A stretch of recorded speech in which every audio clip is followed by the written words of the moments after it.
Everyone, thanks for stopping by. Thanks for checking out the Not So Special Forces podcast. Today's it. Today's number one. This is our inaugural episode, and I couldn't be more honored and I couldn't be more thrilled to have the man who's going to be sitting down at the table today in studio discussing his legacy, discussing his service, and discussing what he's done with it. I know that the viewers of this podcast and also the Miles Gregarius Foundation and the supporters of it, we are going to be able to help him with an effort that he has been working on for decades. So once again, I'm thrilled you all are here. Everyone at the podcast is thrilled that you're here. Those of us at the foundation are thrilled that you're here. And we are feet wet. Let's do this. Vehicle are taking fire on primary and secondary positions, requesting immediate engagement and overhead control. Engage. Hey everyone, here we are, episode number one. Thrilled that you all are here. Thank you very much for joining us at the Not So Special podcast. I am absolutely honored and thrilled to introduce you, the viewers of this podcast and the supporters of the Miles Gregarius Foundation, to my good friend and my neighbor, Joe Maxsom. Joe, thanks for joining us today. Sure. I am absolutely thrilled that you're here. It's an honor, sir, so thank you. One of the things that I've spoken to you about is time. It passes. And, you know, a guy like me, I was born in the 70s. I grew up in the 70s, 80s, and 90s. And I grew up to television shows like MASH, China Beach, that type of thing, because I grew up post-Vietnam. Yeah. And as time moves on, it's like when Korea happened, World War II slipped further away. When Vietnam happened, World War II and Korea slipped further and further away. So we had a lull between Vietnam, pretty much all the way up to September 11th and the global war on terror, where we were kind of stuck in that post-Vietnam era. And we had little things that happened there. We had a Grenada that happened. We had Desert Shield, Desert Storm that happened. But it wasn't really until the global war on terror and everything that happened after September 11th that we really started to get away from Vietnam. So Vietnam consumed our country, consumed lives, consumed an enormous amount of treasure. So it's important for me to have you here to help share your life, your story, and to preserve that time frame that we all went through.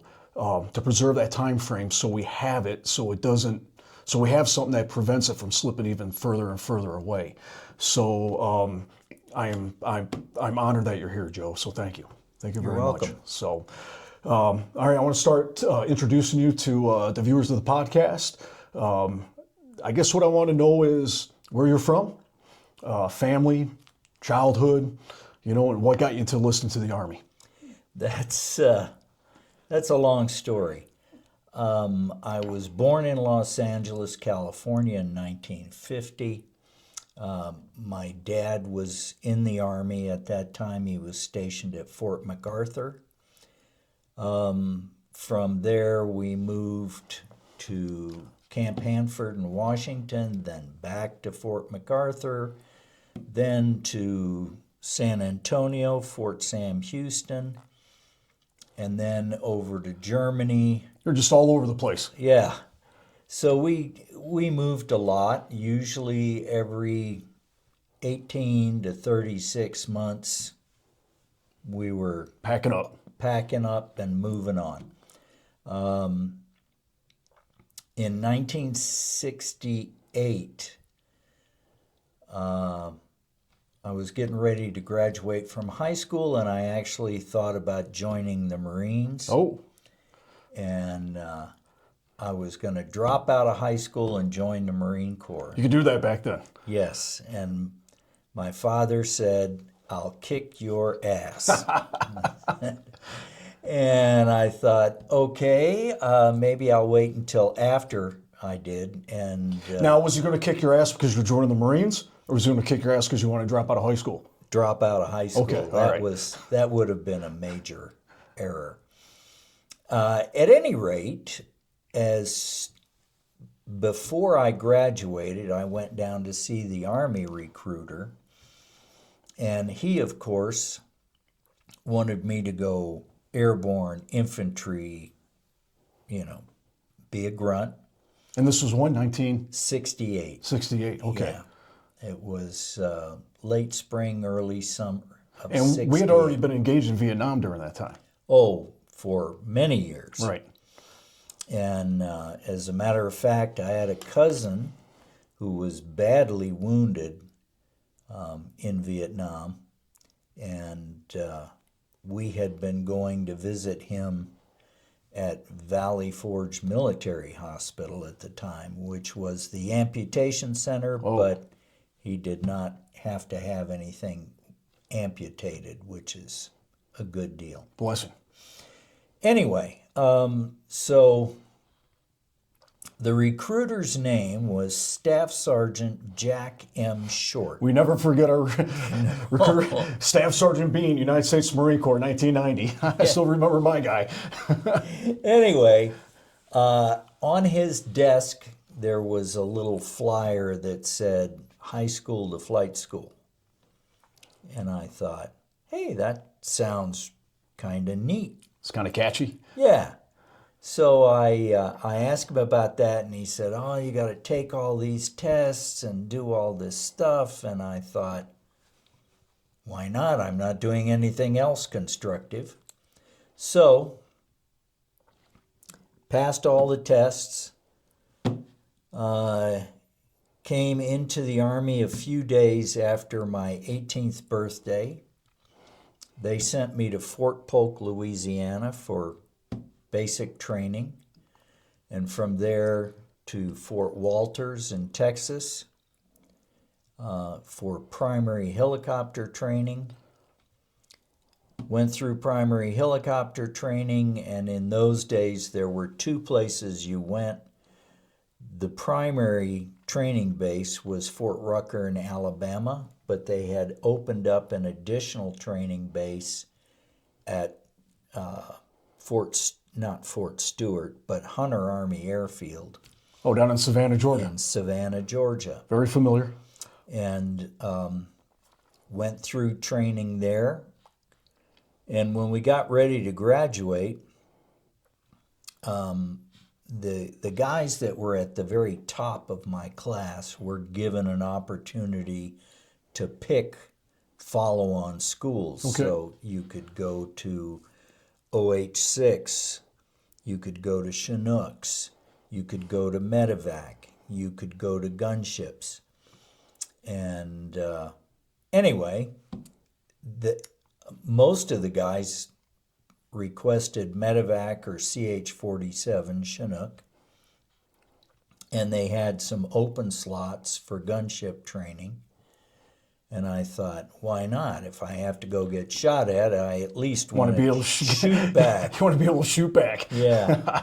So, what do you think that was? Why do you think so many guys wanted to go fly a troop transport cargo type of airframe instead of a gunship? I really never understood that. Because to a guy like me, you give me an opportunity to have a 40 mic grenade launcher, maybe some 50 cals, or a 20 millimeter chain gun underneath the nose of an aircraft. Give me that. Oh yeah, absolutely.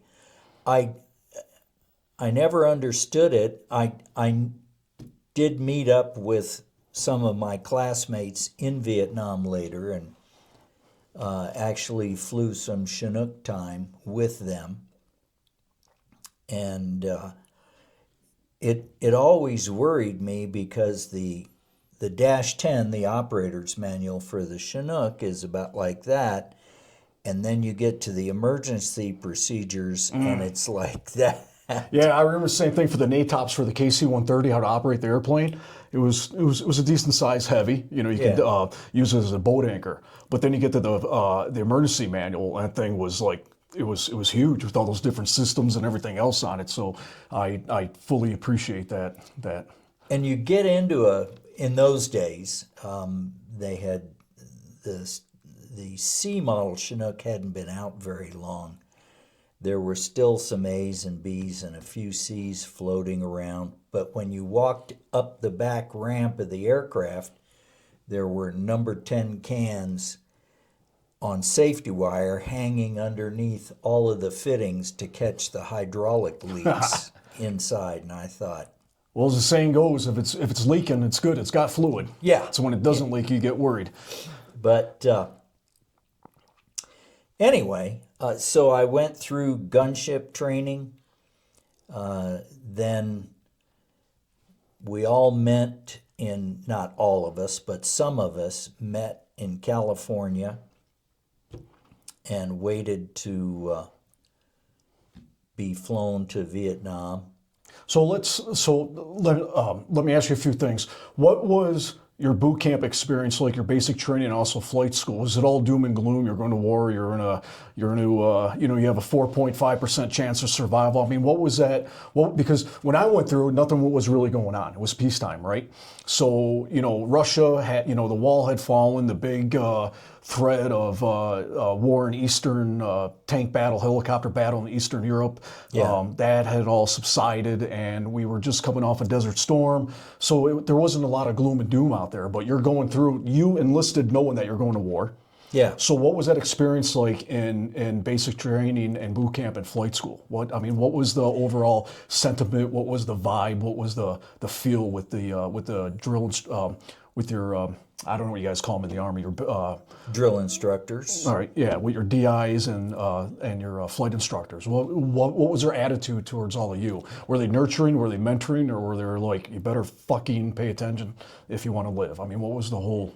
There was a little of all of that. Okay. Because now I personally thought that basic training was hilarious because I had been around the Army all my life.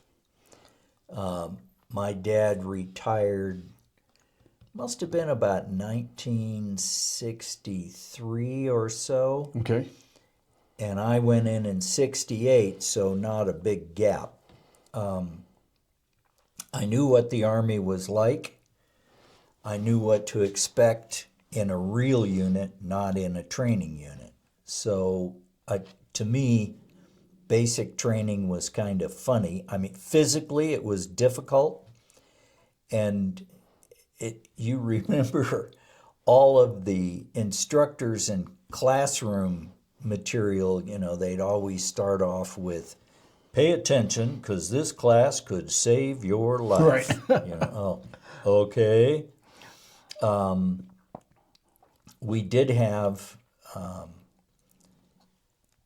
a lot of emphasis, both in basic training and at any time during flight school. Everything was geared towards Vietnam. Everything. Understandably. Yeah. And so, basic training was, the classroom instruction was based on jungle warfare. The physical training was pretty severe, and Fort Polk in the summertime is not somewhere you want to go to basic training, but it did prepare you. And then flight school, if we had a bad weather day and couldn't fly, they'd show films and videos taken from Vietnam, combat assaults, gunship missions, that sort of thing. So everything was pretty much funneling you into this mindset of, I'm going, although not 100% of the guys did go directly to Vietnam. I have a friend who spent almost a year in the States because his father passed away just before graduation, and they wanted him to be able to take care of his mother. And Well, it's good that they were thinking back then that they don't want people with cloudy heads going to war, right? yeah, and that would have been pretty stressful for him, worrying about his family. Right. You got rounds coming up from the NVA, and you're worried about mom. Yeah, and not a good situation. I in my class that actually got orders for Korea, so he did a year in Korea, back to the States, and then to Vietnam. How were those guys received when they showed up in Vietnam? where they received like they got out of something where they No, I don't think so. I remember, like going from a much calmer setting for a while and Yeah. then showing up in the shit. So if you're in the shit, were those guys giving a hard time at all when they showed up, or no? no, we had a guy in my unit who had been badly burned in a helicopter accident during training. And so he stayed, I want to say he ended up going to Germany first because he still wasn't 100% physically. Then he showed up in our unit and nobody thought anything about it. I mean, he was there, he was doing his part, and he was a good stick, and eventually he took a direct commission, and I want to say he retired either as a major or a lieutenant colonel. I'm Okay. not sure which, but I mean, it was almost everyone went directly to Vietnam, but not 100%. There were other places in the world that needed helicopter drivers. You could get sent there, but most of us, I'd say over 90%, Wow. Okay. direct to Vietnam. So you get there, we landed in Saigon. This was when? Saigon when? What year? This was in 1969. Okay. And I got there in the fall of 1969. We landed, we went to the 21st Replacement Detachment there, and every morning you'd get up and they had a big bulletin board and you'd read the lists to see if your name was up, and they had orders. So some of the viewers might not understand what guys like you and I, and a lot of the viewers of the podcast will know, is INDOC. That's indoctrination. So when you showed up in Saigon, you were with this INDOC unit. Were they snapping you into daily life? What was going on? Changes in the aircraft, changes in policy? That came later. Oh, it came later? Okay. Yeah. So I was there, gosh, I think 3 or 4 days. And one of the guys that was there with us had been a senior NCO when he went to flight school. Okay. He had done, I believe, and I don't know for a fact, but between 3 and 5 tours on the ground with the Special Forces. Okay. And so Browning, that was the guy, Jimmy, pulled some strings and he got himself sent to a Special Forces unit as a pilot. And See, it boggles my mind. I mean, it doesn't because I know, and you know, but just to think that have an enlisted guy going to flight school, that's, I mean, today doesn't happen. it doesn't happen. Doesn't happen. But we had a lot of guys who had been to Vietnam in infantry, artillery, signal corps, whatever, and decided that walking around in the jungle with a rucksack sucks. So they knew they were going to end up going back if they stayed in the military, so they thought, I'll go to flight school. I want to fly. That's better. And gosh, we had, I can't even imagine how many guys were second or third tour but had come back as a pilot. And it's a good thing because during flight school, those older guys who had been NCOs kept the rest of us in line because, you know, you have a bunch of 18, 19-year-old kids in flight school, and my flight school class, between the warrant officer candidates and the commission officers, was probably close to 300 guys. Ooh.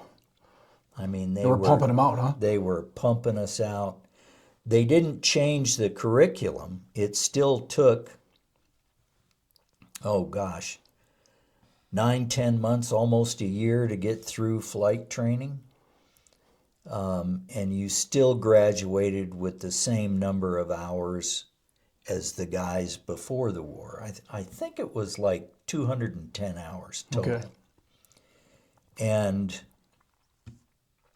But the older guys, the ex-NCOs that were in flight school with us, they kind of kept the lid on a little bit and kept the rest of us on the straight and narrow. And if they had to slap you upside the head, You got slapped. You got slapped. But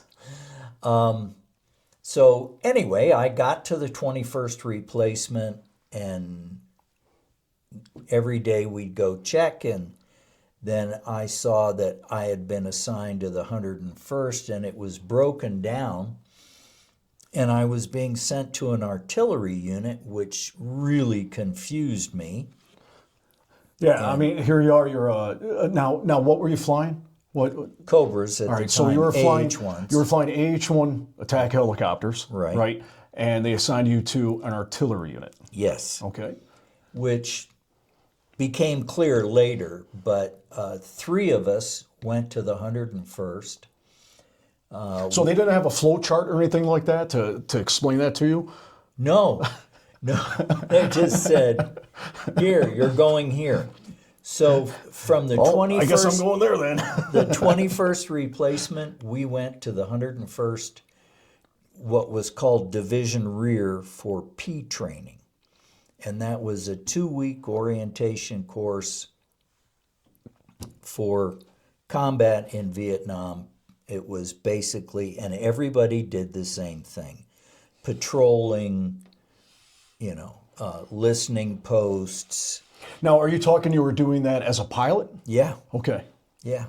Everybody got the same treatment. Okay. They didn't care what your job was. So you weren't patrolling in the Cobra, you were patrolling afoot. On foot. And so once those 2 weeks were over, they put us on a C-130 and flew us into Phu Bai. There was a truck there to pick me up. Now, in relationship to Saigon, where was Phu Bai? Way north. Okay, way north. Yeah. Real close to the city of Hue, up in what was called I Corps. Okay. I'll probably try and throw a map up on there so the viewers can, Yeah, can see your because travels. there were 4 primary corps in Vietnam. I Corps, or First Corps, was up along the DMZ down towards Da Nang and a little south. Then 2 Corps in the Central Highlands, 3 Corps around Saigon, and 4 Corps was the Delta Okay. below that. So I got there, and they picked me up and took me to my unit, which was the 4th of the 77th Aerial Rocket Artillery. Ah, now it makes sense. Well, yeah, and I was thinking, I don't know anything about tube artillery. Well, you do learn a lot. Were they 105s back then, 155s or 80? We had within the division there were 105 batteries, 155 batteries, 8-inch batteries, which is an amazing tube, and 175. Now, for my ignorance, were the 8-inch, were those mounted, were they mechanized or were they Yes. towed? Okay, so were they in the back of like an M113 or something, or? No, the 8-inch were built on a tank chassis, and they were an amazingly accurate Okay. artillery tube. Did they need? Could they do everything from the inside of the tank, or do they need spotters and those and the sticks and everything else that you would see They with had all 155s? the usual artillery accoutrements Okay. of aiming stakes and lining them up, and the problem was that the 8-inch was so big and so heavy that the only thing that could move it was a CH-54 crane. Oh. In those days, the Chinooks could not pick up an 8-inch howitzer and haul it out to a fire base, or they could drive it, which isn't real smart. Yeah, I mean, what a target that would be. Like Oh, in my yeah. head, I'm thinking you got that sky crane moving I mean, how many tons does that tank weigh with that 8-inch tube on it, man? It's got to be heavy as hell. And then, Oh, yeah. I mean, that thing's not flying. That's not flying a map of the Earth. No, getting to the forward operating base.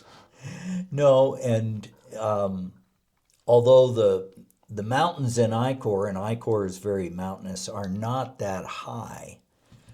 I mean, I can't remember the exact height, but I do know that if I was at 5,000 feet at night, I knew I wouldn't hit anything. Okay. And so I got to the unit. They put me in the 2nd platoon. The platoon leader was Dick Femright.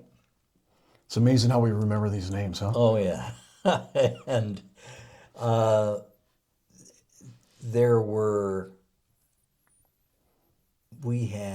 I'm trying to remember how many aircraft we had. The battery had 12. And so each platoon had 4 Cobras. Okay. And they used a lot of artillery terminology. So instead of a troop of helicopters or a company of helicopters, it was a battery. Okay. And like in the artillery, platoons are platoons, but then you had sections, which were 2 aircraft at a time. Or you could have a heavy section of 3. It depended on what the mission was. In my unit, the primary mission was supporting troops in contact. And then we did first and last light reconnaissance occasionally, not all the time, but occasionally. We did a lot of LZ preps because the unit, the configuration of the aircraft was what we called a heavy hog in those days. It was 4 19-shot pods, which gives you 76 rockets. Were those Zuni rockets? No.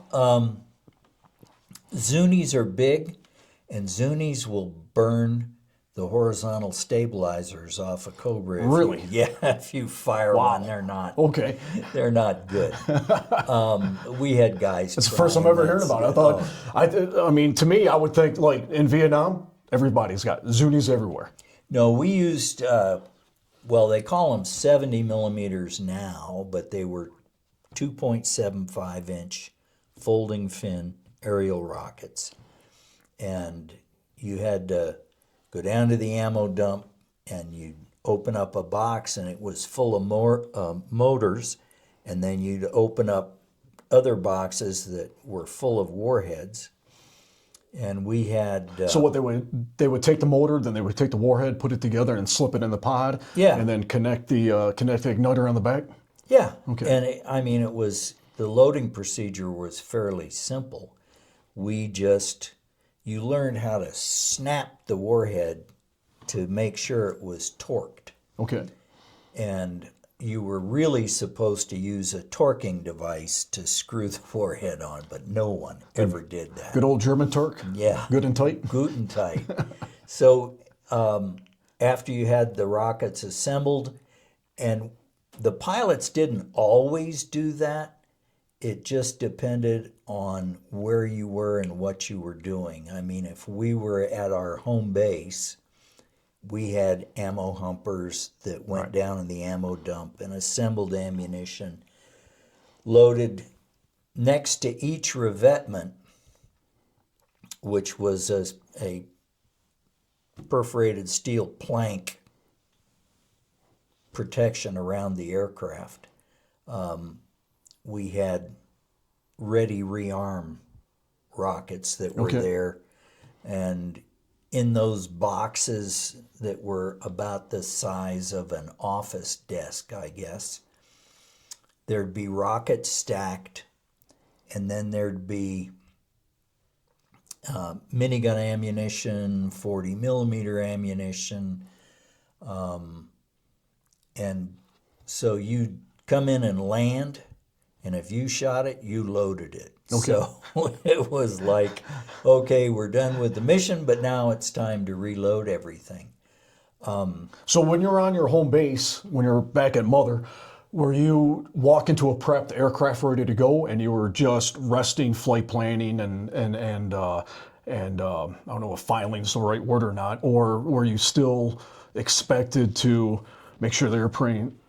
I mean, were you gassing the airplane? Were you loading it when you were back at home? Or because I understand when you're forwardly deployed with an aircraft, the crew, that's it, that's all you got. Yeah. But when you're back at home base, was there an entire support crew for you, or were you doing a lot of manual labor before you got into the aircraft? And We were doing a lot of manual labor Okay. before we got into the aircraft, but essentially the way it worked, each aircraft had a crew chief assigned to it. He didn't fly in the Cobra because there's only 2 seats, tandem, unless something happened to one of the crew, like the phone would ring, it's time to go, and your front seat is in the shitter. You'd grab the crew chief and throw him in the front seat, which they thought was really cool. oh, of course. Yeah. But I mean, you spent all that time working on it and ragging it down. no, the way it normally worked was you would be either on 2-minute standby, 5-minute standby, or 15-minute standby in my unit. Okay. I can't speak to others, but 2-minute, you had either a tent or a shack right on the flight line that you stayed in. Both your aircraft were set up, loaded, fueled, ready to go, and they expected you to get off the ground in about 1:40. Okay. That was the criteria. So what was that time? Were you just in a canvas tent with some hearing protection on, trying to rest and waiting? No for hearing protection, No? but Okay. trying to rest. I mean, there's no iPods back then, right? No. So what? Someone just come in and say, "Hey, you got to go." Did it come out over the radio or loudspeakers, or how'd you guys get notified? That was time to Field go? phone. Okay. They had a siren down in the Tactical Operations Center, which was a huge sandbagged deployed area. But they didn't use that often. Most of the time, they'd just ring the field phone, you go, yeah, and they'd say, fire mission. You'd just hang the phone up, jump in the aircraft. The guy in the back seat would jump in, start the sequence to start the aircraft, which was already cocked. All you had to do was throw the battery on and pull the trigger. Meanwhile, the kid in the front seat he put his chicken plate on, got in, strapped in, put his helmet on, and when the guy in the back seat saw that he had his helmet on, he would tell him, you got it. You'd strap in, put your helmet on. Meanwhile, the kid in the front seat was wrapping the throttle up. We had 2 Spooling it up. side stick controllers in the front seat that were perfectly adequate for flying the aircraft. It just took a little getting used to.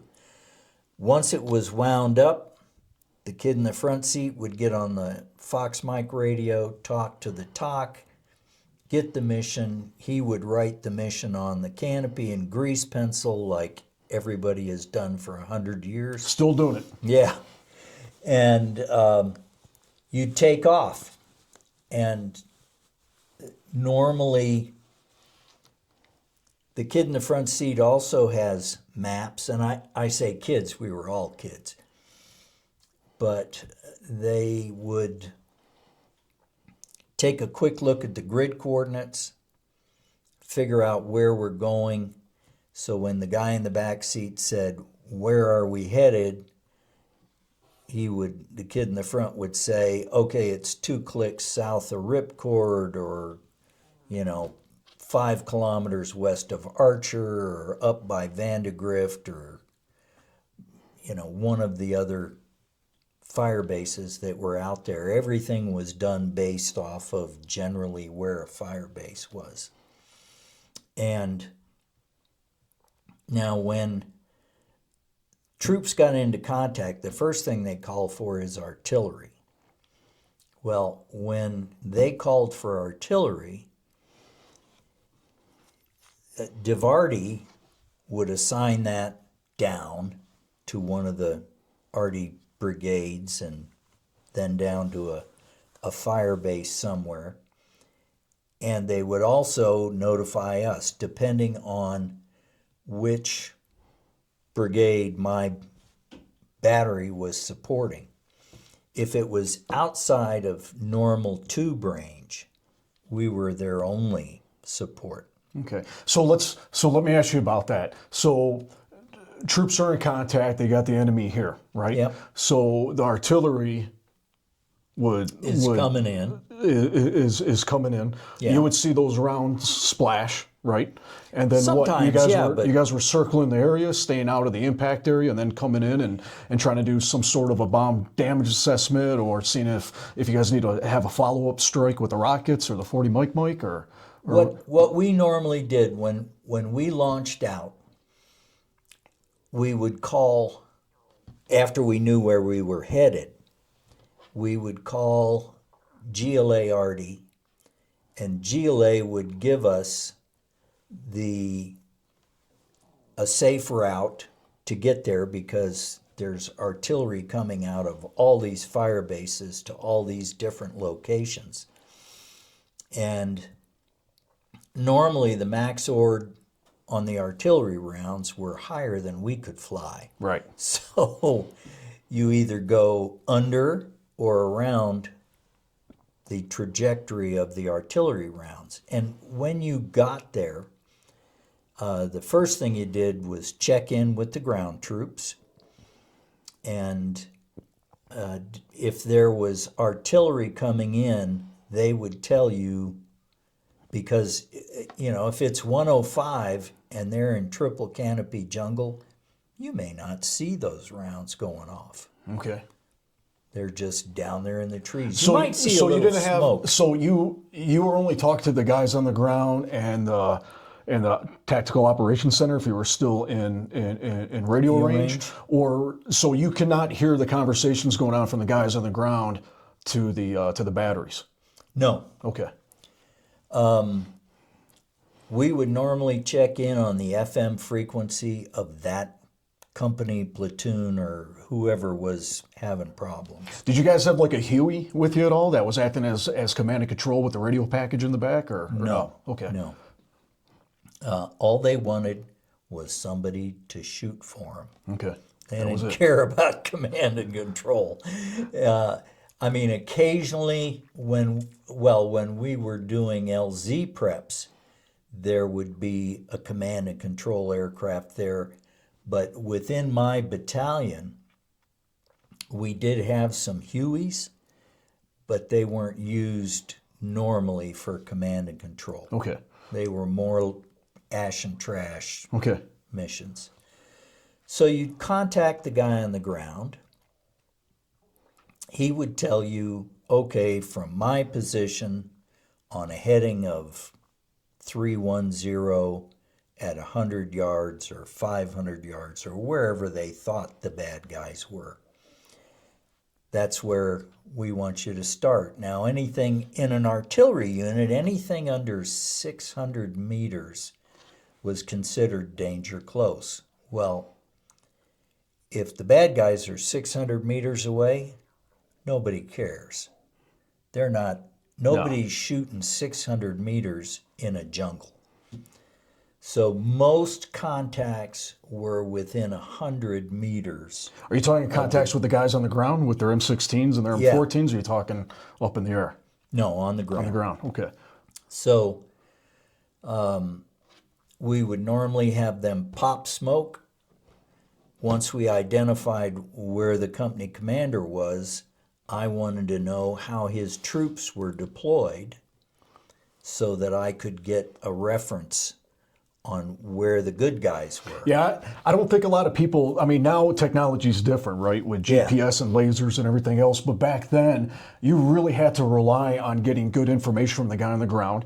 They would pop smoke, they would tell you how the troops are deployed, right? Yep. Meanwhile, you're cutting circles, Yeah. you're swooping, you're banking, right? So you got to pay attention to your own compass heading, and then you have to figure out a back azimuth right to where the troops and the smoke are to Yep. make sure that there's no friendly fire, that you're not killing your own guys. So Yes. I can imagine daytime, nighttime, weather, bad weather, terrain, your own incoming fire. It's got to be a lot to process. It was, but when you first get to your unit in a Cobra unit, you're sitting in the front seat. So you're kind of a sandbag or a bullet stop. And what your primary function is: navigation, recording information coming into the aircraft on the windscreen, helping the guy in the back seat if he needs you to fly for a minute while he lights a cigarette or whatever, God, I think for the first 15 years I was in the Army, I didn't think you could fly without having a cigarette hanging out of your mouth.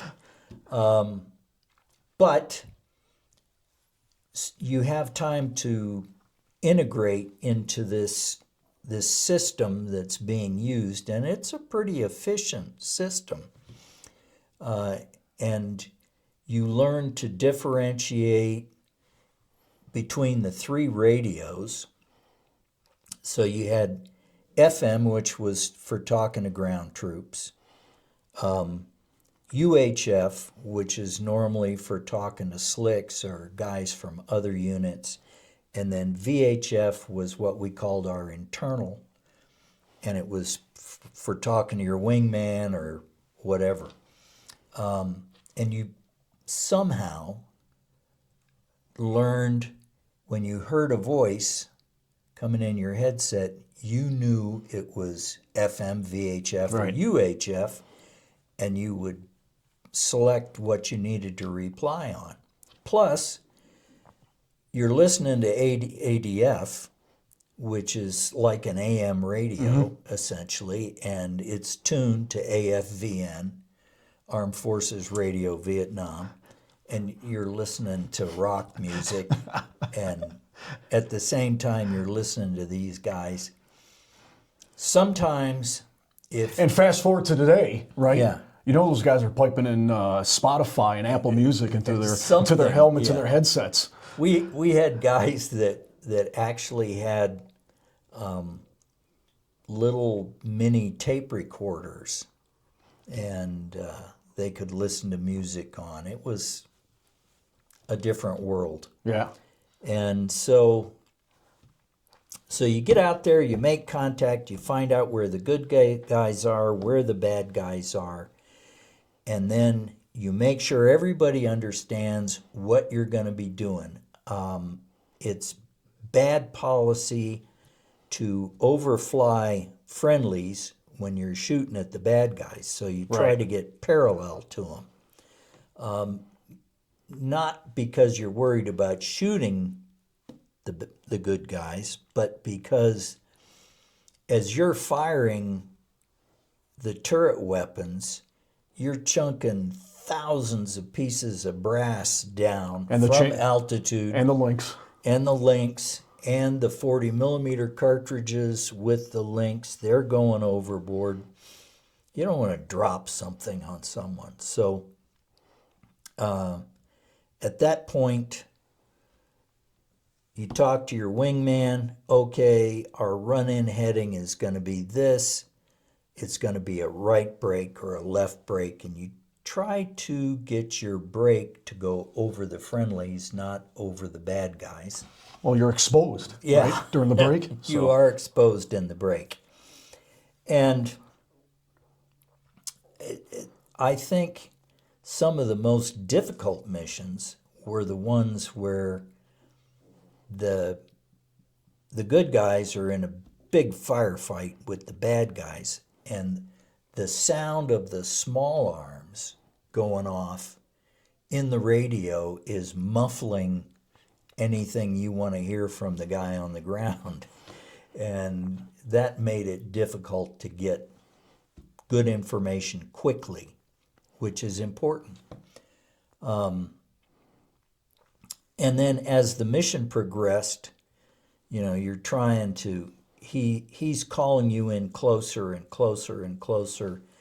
And I have fired not explosive rounds, but minigun rounds within 10 meters of the good guys. Incredible. And it just depends on how bad it was. I have had an Australian forward observer call in rounds on his own position, but they were being overrun. They were hosed, but he actually got out of it. God bless. I think I shot him in the leg. I mean, we laugh about it now, man, but Yeah. Jesus. And when he got out of the hospital, he came down and visited with us to ostensibly to thank us for getting him out of the shit that they were in. I wonder if the Australian VA would only give him a 10% rating for getting shot by a friendly the way we would, right? I don't know. Do they have a VA in Australia? But he came down, and what he really wanted, he wanted to thank us, but what he really wanted was, while he was in the hospital, he was an advisor to a Vietnamese infantry unit. They stole everything he had. All his panels, all his smokes, all his stuff that he had for marking his position, and we had connexes full of survival kits left over from when my unit got shelled real bad and they destroyed every aircraft on the flight line. Well, not destroyed, but heavily damaged everything on the flight line and destroyed my aircraft. And my wingman's aircraft, or maybe it was my section lead's aircraft and I was the wingman. I don't remember too much. That was in like early May of 1970. We would get shelled with 122 rockets or mortars fairly frequently. And I think part of it was whoever built our hangar, which really wasn't a hangar, it was an open shed, kind of like a pole barn. Okay. And it faced out to the west, which is where the bad guys were. So, you're doing maintenance 24 hours a day, 7 days a week. The lights are on in the hangar. Here's this giant aiming point. So we got shelled fairly frequently, and I was on 2-minute standby, and it was early in the morning, like 2 o'clock or something. I don't remember the exact time, but the first round came in,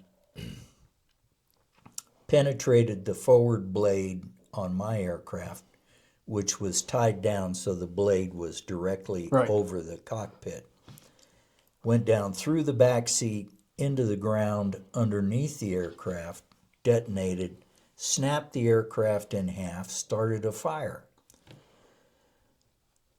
The good part is that when it detonated, I was sleeping on top of the ready rearm point, which had about 9 or 10 tons of munitions in it, and it blew me off and down the hill. So I woke up very disoriented and was kind of looking around, and there were rockets impacting, but worse than that were the rockets from my aircraft, which was now on fire, were cooking off. And then the ammunition... Now, were they cooking off in the pod, or were they cooking off leaving? They were cooking off leaving the pod. Jeez. And they were going all over the place. I mean, they went into our hangar and started a fire in the hangar. They went over... Did those rockets need a certain amount of travel time in order for the warhead to engage, to become live? Yeah. Because the 40 mics, they needed what, maybe 20 yards or something like that? Something like that. And they have a real high dud rate, the 40 millimeter does. Okay. The rockets, I want to say...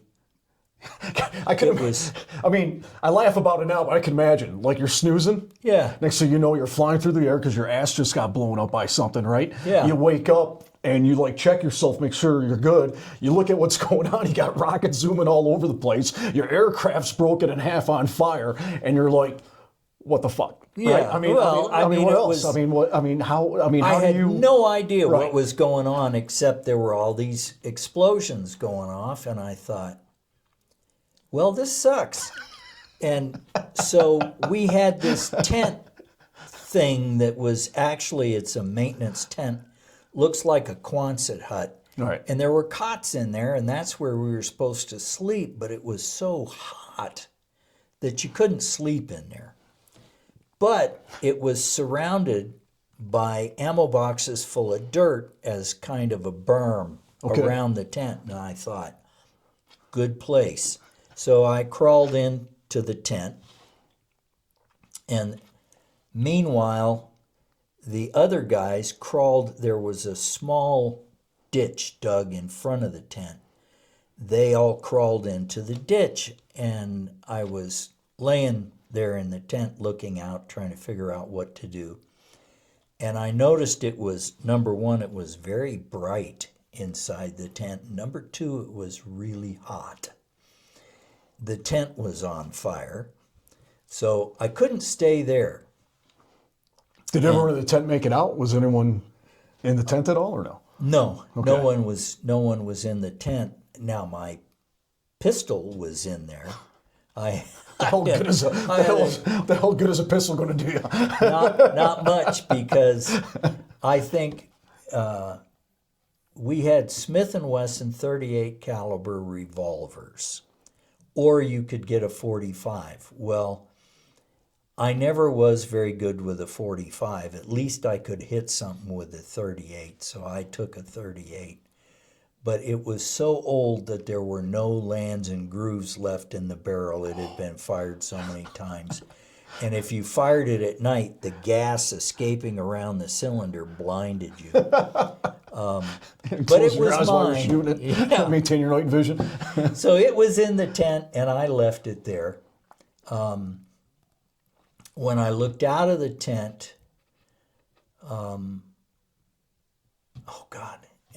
I was in a unit with his brother, and for the life of me,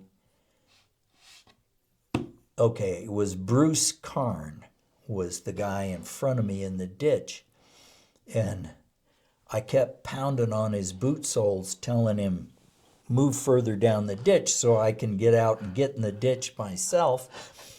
And was there enough room for both of you? You were kicking his ass out so you could get in there. I didn't care. Okay. But what was happening were the guys ahead of him in the ditch, where he'd try to crawl up forward, they'd kick him back down. And finally it got so hot, I said, okay, about 20 meters away was the talk. And it had 7 feet of sandbags around it, so I figured that's a good place to go.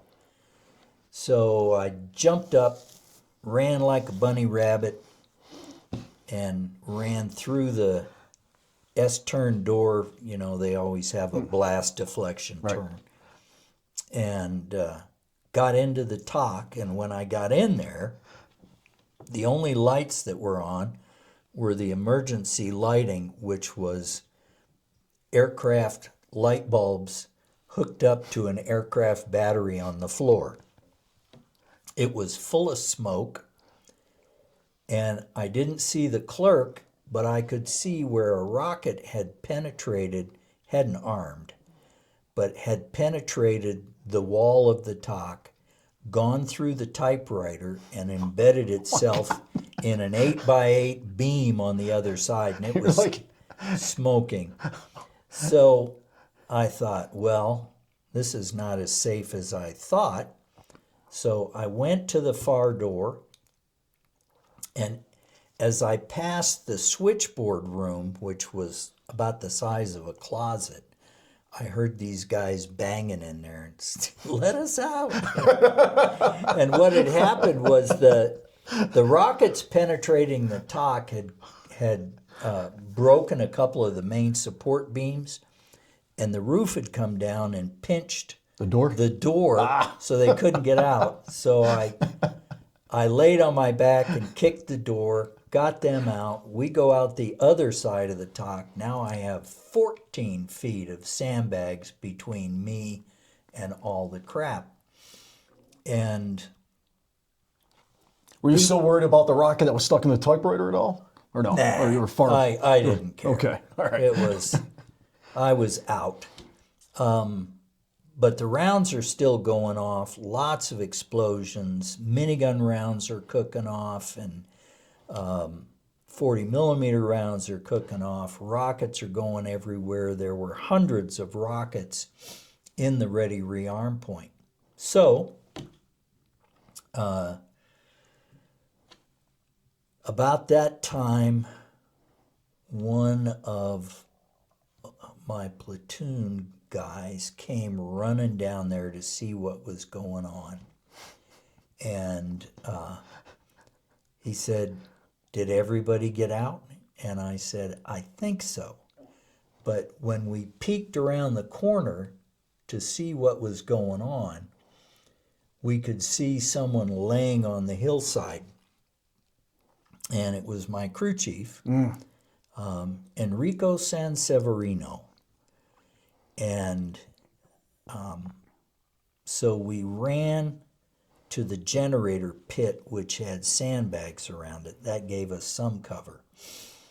And by then, the guys in the ditch had seen Enrico laying up on the hillside. So everybody at once jumped Went up, after grabbed Enrico? him, dragged him around. And by then, the flight surgeon had come down from battalion. Now, all this crap is still exploding and rockets are flying around, and it's ugly.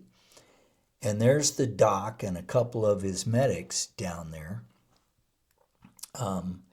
Another crew chief, drunk on his ass, came staggering down the street and is standing up by we're down in a low ground. He's standing I mean, up. I'm laughing because it's just so typical, right? Everyone's was- chilling out. the whole Get thing a was get a drunk guy staying on top of the hill on the street going, "Hey, what's going on?" But something went off, and he took a piece of shrapnel through his shin, which must have hurt like hell. But anyway, it knocked him ass over tea kettle down the stairs, down the hill. I wonder how that Purple Heart combination read. While drunk, struck by a rocket that was cooking off. But anyway, they got Enrico over and put him on the hood of the Jeep so the doc could check him out. He had, I think, a pretty severe TBI from the rounds going off.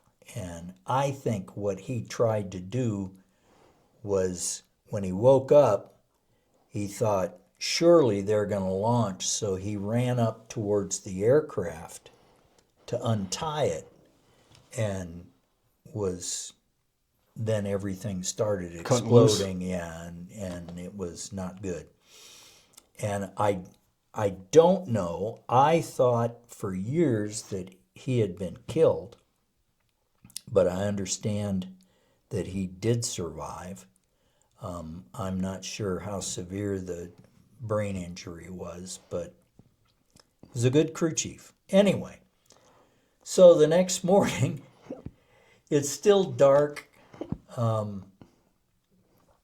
Dino Bonneau and I, one of the guys hooch that I lived in were walking around the flight line, and we had canvas protectors hanging over each ready rearm point at every aircraft. And some of them were on fire. So, This is the next morning. yeah, Okay. but I mean, it's still dark. The sun hasn't come up yet. And so we're wandering around out there. And Bonneau said, well, let's get some fire extinguishers out of these broke-ass airplanes and put these fires out before we have more problems. I said, good thought. And I remember seeing the old man had come down on the flight line and was walking around looking at his entire unit in shambles. Every aircraft on the flight line was, some were repairable, but many of them were not. And Major Bolin, and he took his helmet off, threw it on the ground, and it's going, God damn it, you know.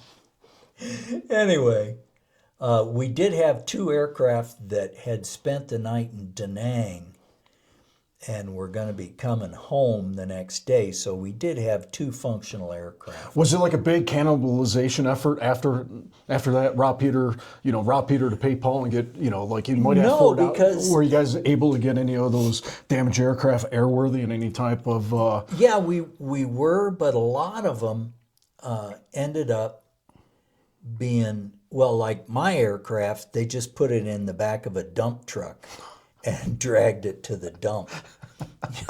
It was a mess. But yeah, all the mechanics were in there stripping, instruments Right. and relays and stuff. Whatever they can get. Yeah, whatever they can get out of the aircraft. But the dust finally settled. And in those days, there was so much stuff in country that if you broke an aircraft, not a problem, they'll give you another one. So, it wasn't very long before we were back up to 100% Oh, strength. fantastic! Yeah. And so one of the guys that had been in the hooch area, which didn't really, there was stuff flying around. He got his camera out and was walking around taking pictures of all the crap. And there was so much unexploded ordnance laying all over our helipad, which was, I don't know, how big was it? 3 acres, 4 acres, something like that.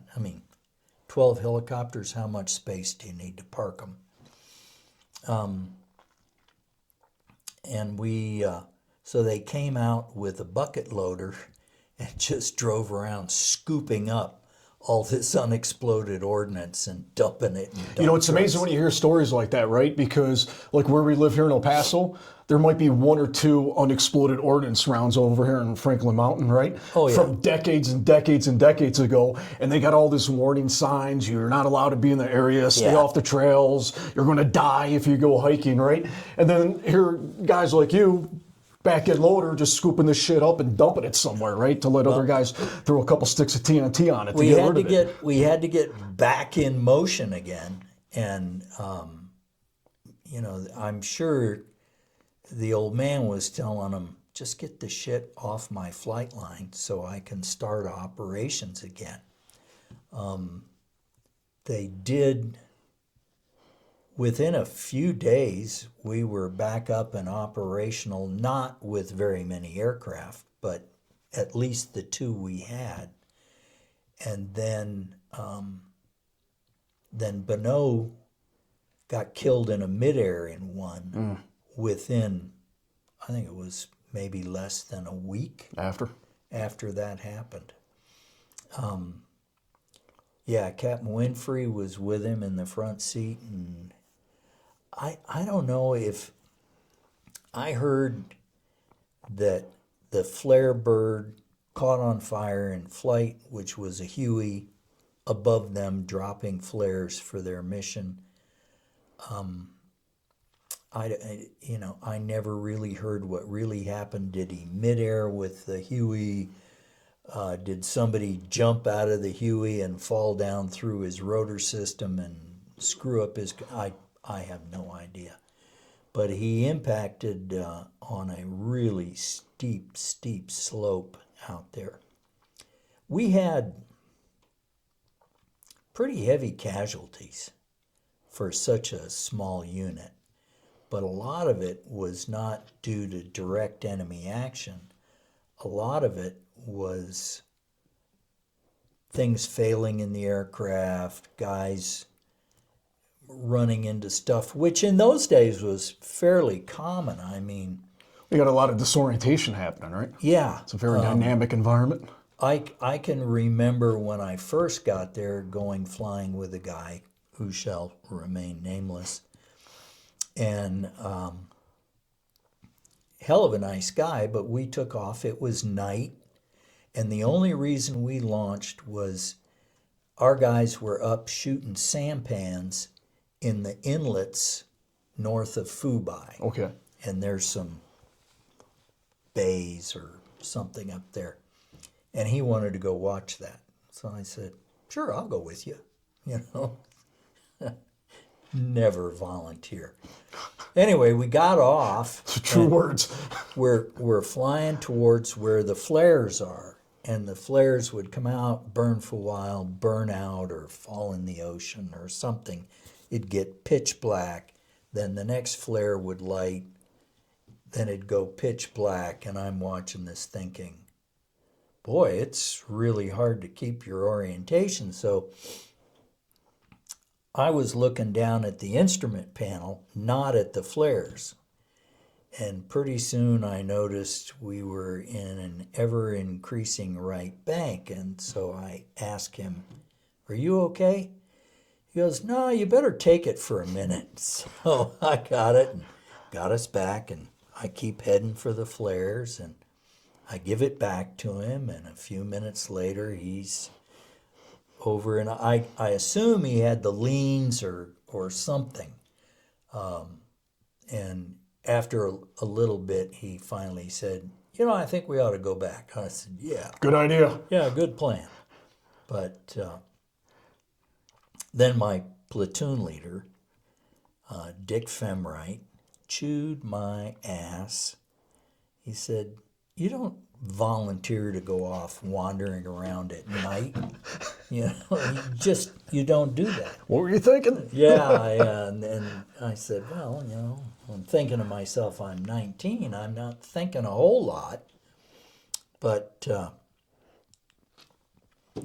that was pretty much it for us getting the crap shelled out of us. We had additional incoming situations. I can remember sitting in the hooch with the old guys and a couple of new guys, and one of the guys asked, well, do you ever get shelled? And we said, well, yeah, And one of the guys is making sound effects. Oh, wait till you hear a 1-2-2 coming in. Can't hear the mortars, but you can hear the 1-2-2s. And just then, whoom, we started getting shelled, and I just rolled off my bunk, and those 4-inch thick mattresses, I pulled that off and over top of me, and I'm laying there. The rest of them head out the door to the bunker, and one of the guys is... Everyone's going to the bunker. There's Joe just with the 4-inch mattress. I'm not going anywhere. I'm just going to stay right here. I'd already had the crap pounded out of me, and I thought, you know what? If they hit the bunker, it'll kill everybody in it. If they hit the hooch, it'll kill everybody in it. I do remember a situation where Frank Reschke, one of the guys that lived in the hooch, had 2-minute standby. We started getting shelled. Frank and his wingman take off. and they're heading out because you can see where they're launching them from. I think max range in those days, I don't know what they are now, for a 122 was 11,000 meters. So you knew that the little turkeys were only 10 clicks out. Right. And as he's flying out there, a round landed close by our hooch, and Frank had this cosmic reel-to-reel tape player up on a shelf above his bed, and a piece of shrapnel came through the hooch and blew that thing across the room in a million pieces. And I thought, oh, Frank is not going to be happy. So the shelling had stopped, so I ran down to the TOC to see what was going on. And Frank's trying to get clearance to fire because it was in an area where we had to have clearance, which was unusual in those days for the 101st. I mean, if you got shot at, you shot back. That's it. No problem. And I told the kid on the radios, I said, you might tell him that they blew up his tape player. I think he must have killed 11 or 12 of them. He was Pretty pissed off, looking for some vengeance. pretty angry about that thing. Boy, he was madder than a wet hen. And Now, was that something you guys would remind him about before every mission over the headset? No. Just just to make sure that vigor stayed with him. She was a little bit more careful putting those rounds on target, a little bit more effective. Well, actually, Frank was in another platoon. I did fly with him once. He was also an instructor pilot, so he was giving us check rides. We had check rides every 6 months. And Now, were those legit check rides, or were they like a good boy thing, part of the club? You're okay because we do it for real every day. And now you're just going to. So was it something that you guys were actually held to task on, or was it something that you guys were having to take seriously? I guess. No, you took it seriously because, I mean, you're out there and you're practicing engine failures to the ground. Simulated fixed pitch, tail rotor problems. So you're staying sharp on the things you usually don't encounter. Okay. Right. All right. And so I don't even remember how I ended up flying with him because he was in another platoon. But we had, I know, they had the 15-minute standby guys supported CCN, Mac V SOG, the super sneaky Pete guys that were across the border. Well, we supported them almost every day. And so I went with Frank.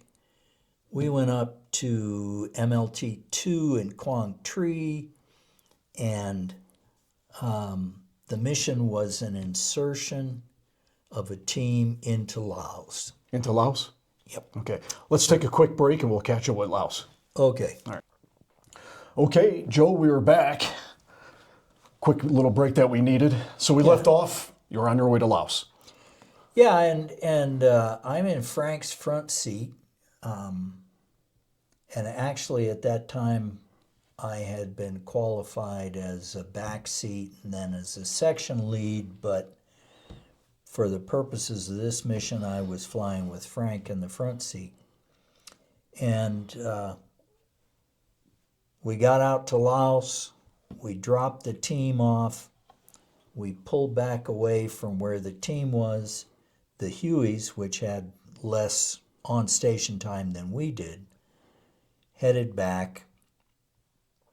And at about that time, the team called us and they were in contact. And it kept escalating until finally, we were at the point where we needed to declare a prairie fire, which was a good way to get anybody that had any assets in the area in to help us out. And the team, 2 Americans and 5, and all I can think of is soap bubbles, but which is what they called them, and they were indigenous personnel. I mean, they had Montagnards, Nungs, Brews, any tribal element in Vietnam could be working for those guys. So they were all holed up in a bush. Almost every one of them was wounded. And we're firing on the bad guys, and we were getting low on ammunition on rockets, but I noticed that every place one of my 40 millimeters landed, it would start a fire in the heavy grass where the bad guys were. And so where you were, it wasn't as dense of a triple canopy jungle than what you were we were used to in Vietnam. over in Laos. As soon as you crossed the border, there were lots of large, open, grassy areas. Okay.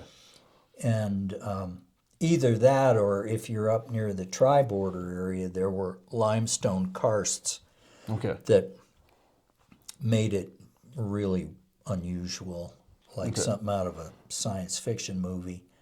But so Frank and I discussed it, and I started laying strings of 40 millimeter on the upwind side of where the bad guys were, and the fire got going pretty good and swept towards them, and caught a whole bunch of them in the field and burned them, which relieved the pressure on the team.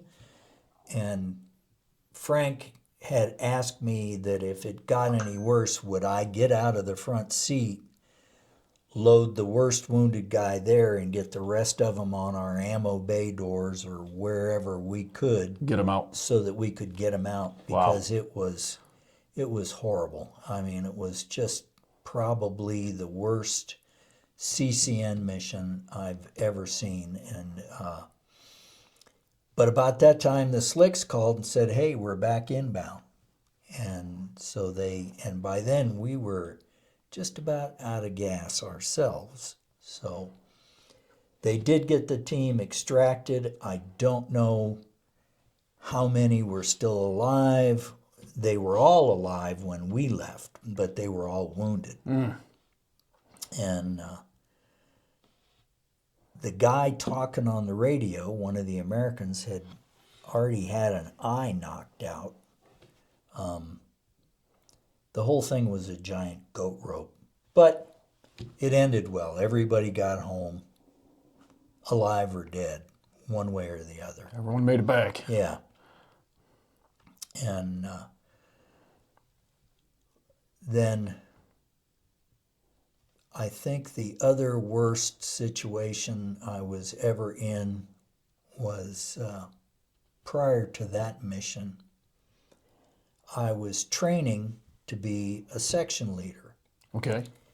And I was already flying in the back seat, and my platoon leader, Dick Femright, said, "Let's get you worked up to be a section leader."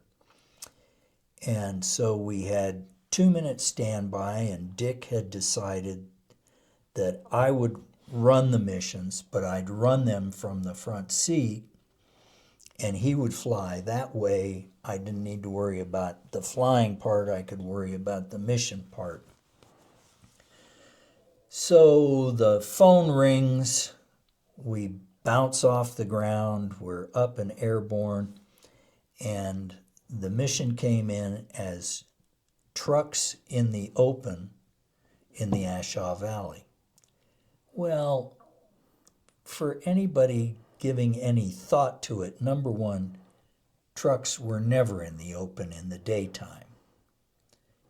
At night, they would drive down the middle of the Ashaw Valley on the road there, but you'd play hell catching them. But during the daytime, no, nobody was out with trucks. So we got out. They knew better. Yeah. We got out to the Ashaw, was at the north end of the Ashaw up towards Tiger Mountain. And the bird dog that had found the truck, his call sign was Cat Killer 33. And he gave us a quick brief on where the truck was. We get there, there's the truck. We made one pass, got close, didn't hit it. Fred Capo was flying wing, and he missed, which is unusual because he's a pretty good shot. We came around, was a left break, came around, entered the dive, started firing rockets, and I'm hearing some bangs from the back of the aircraft. And I thought, I wonder what that is. And as we're braking, Dick said, hey, we're losing oil pressure here and the temps are climbing. Oh, boy. Yeah, he said, we need to put it on the ground and check it out. So, of course, we didn't put it on the ground right there. It's never a good plan to land where you've been shooting. So we went down the valley maybe 5 kilometers and landed. Femrite says, get out, check the aircraft, see if you can see anything. Were you guys still turning? Oh yeah, it's running. And so I jump out, run around to the back of the aircraft, and here's bullet holes, about a ½ inch in diameter. Mangled metal. Yeah. Something got you. Something hit us. So I go back up to the front, jumped in, and I told Dick, I said, I don't think this airplane's going anywhere.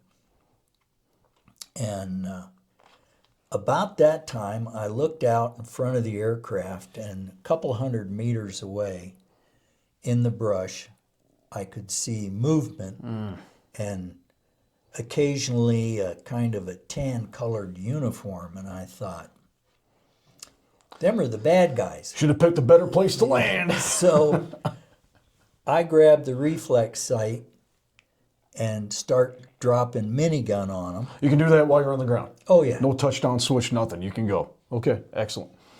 And not in those days. So, I mean, as long as the aircraft's running and you have hydraulics and electrical power, the guns will work. So I'm shooting minigun at these guys, and Dick comes over, he goes, hey, knock that off. I'm trying to talk on the radio. Well, my canopy door was open, and the noise of the minigun was just Deafening. It was terrible. And so I stopped shooting. He's talking to somebody, I don't know who. And I look out, and now I'm seeing more guys. So I called Fred on VHF, and I said, Bud, if you don't get us out of here, we're not getting out of here. And he asked me if we could make it to the road, and the road was 30 to 50 meters in front of us. And I said, yeah. He said, I'll pick you up on the road. I said, okay.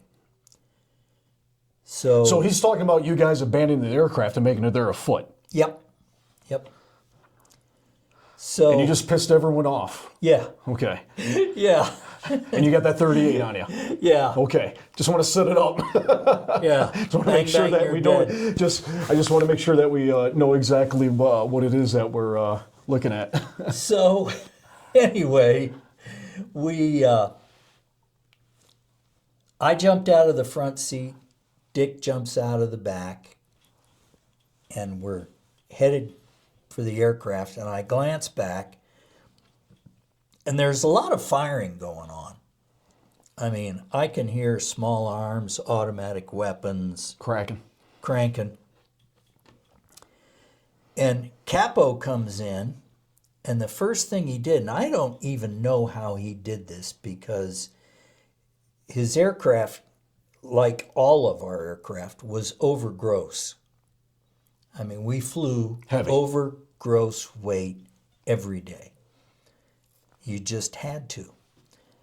And so he comes in and he does this 360-degree whifferdil and expends every rocket he's got on board, which was exciting.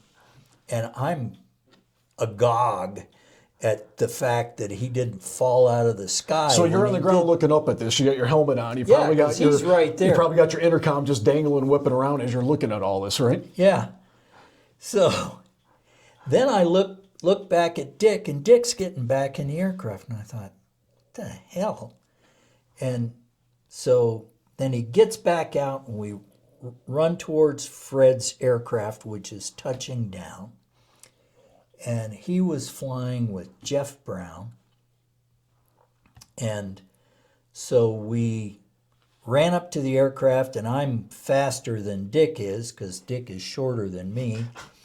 And I ran around the far side, and if you've ever seen those movies where Roy Rogers jumps on Trigger from behind, Oh, yeah. yeah, that's going what I back did. now. Okay. I went to the inboard rocket pod and jumped on it, facing to the rear of the aircraft.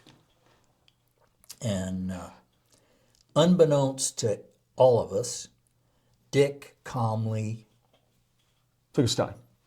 well, he put the ammo bay door down and sat on the ammo bay door. Fred takes off, and So I just want to set this up a little bit better. So what we're dealing with is you guys sat down to check out the aircraft. Yeah. You got bad guys over here. Yep. You say, holy shit. You start lighting them up with minigun. Someone's in the air, says, you need to leave that aircraft. You need to leave your weapon. Meet us over here and I'll pick you up. yeah, He comes overhead, does a 360 where he gets rid of all of his rockets. yep, He lands. yep, The Cobra Gunship have wing pylons that hold all of the armament. right. There's no seat for you. No, So you just go up, you hop on a rocket pod, on a wing, yep, no seatbelt, no 5-point harness, nothing. no, nothing.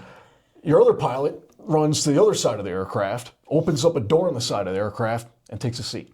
Yeah, And then because that the pilot- door will support 700 pounds, which is the weight of a full Ammo? either minigun can or a 40 millimeter Right, before it gets drum. slid into place. Yeah, So he lands, you guys hop on, and then what? He just pulls torque and he starts taking off, and we get you guys into have no communication with him.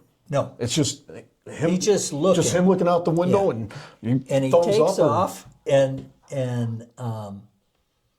we get up in the air, and we're climbing out, and all of a sudden he starts turning around and descending, and I thought maybe he took a bunch of hits and now we're all screwed. But what it was that Dick had opened the ammo bay door and sat down, which meant he was completely out of sight from the cockpit. And so Fred had looked at me during takeoff, and I'm giving him a thumbs up. Okay. And he looks back to see if Dick's on the other side. He can't see didn't Dick. see him. So he goes, okay, let's go back and see what happened to Dick. So we turn around and we're landing. And Dick realizes, oh, this isn't good. So he reaches up and beats on the I can canopy. imagine that, being in the rear seat of a Cobra, and you're like looking, you're like, holy shit, where's Dick? And Yeah. then Dick's like, I'm right here. And he finally is able to go and start smacking the windscreen. And Yeah. you look over, you see this palm, this flight glove hit, and you go, what are you doing? I'm right here. And While you're that's- taking fire, and you're like, well, hell, let's go Yeah. back down and see. And I'm stunned to this day that nobody was injured and his aircraft wasn't just shot to doll rags, because I mean, the bird dog pilot said it looked like a blizzard of tracers on the ground. And, well, I've never seen a blizzard of tracers, but I'll take his word for it. So Fred picks us up, and we take off, and we're headed out of the Ashaw, which is not a good place to be. And he takes us to Firebase Bastogne. And all I remember about the flight back was Fred lying his ass off later telling me, oh, I never went over 70 knots. But facing backwards, I couldn't breathe because of the airflow. Yeah. So I'm holding my hands like this so I could breathe. And we come in, and as we're landing, here comes the entire rest of the unit is en route out there. I jumped off the rocket pod, went around, told Fred he could have my firstborn son, whatever. And the old man had come in. He had Captain McGrory with him. And I don't remember whose front seat he got into, but they took Dick with them back out to try to destroy the aircraft in place. Well, they got out there and they got their asses shot off, and they couldn't get close enough to the aircraft to destroy it. So at that point, DeVardy decided they were going to shoot 175 at it, but at that range, 175 is Not effective. really inaccurate. So it's throwing rounds. I mean, it did burn, but a couple of days later, I was out there flying again, and I looked down. There's the burn spot, and there's a trail out of the woods through the grass to the aircraft, and then from the aircraft nose into the brush on the other side. So I don't know if they burned it, if the artillery caused it to catch on fire, or if something else. And I found out later that the reason that Dick jumped back in the aircraft was he hadn't shut it down, and he thought he should do that. I said, okay, that's fine. Not supposed to walk away from running an aircraft. Yeah. So it's amazing to me in a sense because of how, with everything going on, you got an inoperable aircraft on the ground. You got two crew members outside of the aircraft who just pissed them off by lighting them up with minigun, right? And just for someone to have the wherewithal to come up with that plan to evacuate guys out, and then be like, oh my God, I might have someone down there. Yeah. And then you have to go back, but it's like not even a second thought. You're like, holy shit, I only got Joe. We got to go back and get the other. Yeah. And then with everything going on, you got to do it. And that to me is the kind of stuff that we can't lose, man, because that is the type of fortitude mentally that you have in those type of situations, man. Not only for your fellow guys, Well, people, they talk about, well, you're fighting for country and mother and apple pie and all that. No, you're not. You're fighting for the guy next to you, or the guy in your front seat, or the guy flying your wing. Absolutely. That's all tagline bullshit, man, and get everyone on board with it. But whenever you're out, it's always because of the guy next to you, man. That's it. There's no other reason. You just want to stay alive. That's it. And Fred was totally fearless. I could tell you 10 hours of stories about Fred doing stuff. Anyway, so we get back, and I had remembered reading about an A-1 pilot that got the Medal of Honor by landing on the Ashaw Strip, which is about another 5 kilometers south of where we were, picking up his wingman who had been shot down, putting him in the cockpit with him and taking off and going home. And he got the Medal of Honor. And I thought about how much incoming fire we were taking and how many guys there were on the ground shooting at us, and yet Fred didn't skip a beat. Didn't hesitate. He was there, never hesitated, you know. And I thought, we ought to put him in for the Medal of Honor, because this was pretty spectacular. Heroic. And so we did. And I believe they got statements from Cat Killer 3-3, but he has passed away. Jeff Brown was another statement, but he has passed away.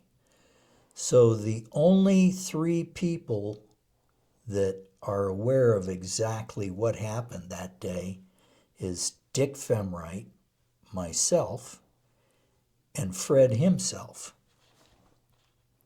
And I don't know what the situation was, but we put him in for the Medal of Honor. It was very quickly downgraded to a Silver Star, which I'm pretty sure he got as an impact award on the flight line a month or 2 later. And I was really disappointed. You know, I thought, even if it wasn't what someone else considered Medal of Honor material, it certainly was Distinguished Service Cross material.